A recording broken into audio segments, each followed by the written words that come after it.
Hello, Dad. I greeted as I walked into the house. He was sitting at the dining table, engrossed in the day's newspaper. I could not help but wonder how captivating the story was. For a moment, I considered he had not heard me, and I was tempted to head straight to my room.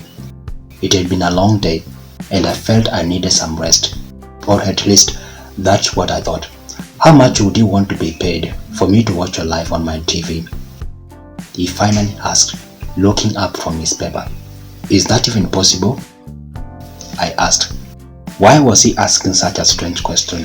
Had he somehow seen what I did behind closed doors? I expected him to say it was impossible, but instead, he stared at me for a long time. And I mean, a long time. A slow smile forming on his face, he folded the newspaper, placed it on the table, and leaned forward, his eyes locking onto mine. I felt his gaze so intensely, I started to wonder, was he reading my mind? I took few steps back, hoping to avoid his pierced stare. Where are you going? He asked, breaking the silence. Were you reading my mind? I asked, half laughing. No, he replied with a grin. Relieved, I walked back to where he was sitting. The silence between us felt strangely charged, and I suddenly wanted to change the subject.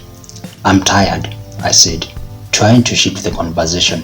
I was thinking of grabbing a drink and then head straight to my room. How about I pay you 100,000 to watch your live on TV? He asked, not letting go of his odd question. No, I replied, genuinely baffled. 200,000, he asked again, raising the stakes. No, I answered. 300,000. His persistence was starting to get amusing. Nope, I said, almost laughing. I was baffled by the idea of someone paying that much just to watch someone else's life on TV. He didn't seem to take my laughter as rejection. Instead, he pressed on, his voice more serious now. 1 million, he asked. I smiled at the absurdity of it all. I was certain that everyone had part of their lives they would never want anyone else to see. How about 20,000? And I get toward the remote. I countered. His eyebrows shot up in mock surprise, and then he laughed sarcastically, grabbing his newspaper and returning to his reading. After a brief moment of silence, I decided to turn the tables. How about you? I asked. He looked up, a little confused. How about me what? Where? Why? How?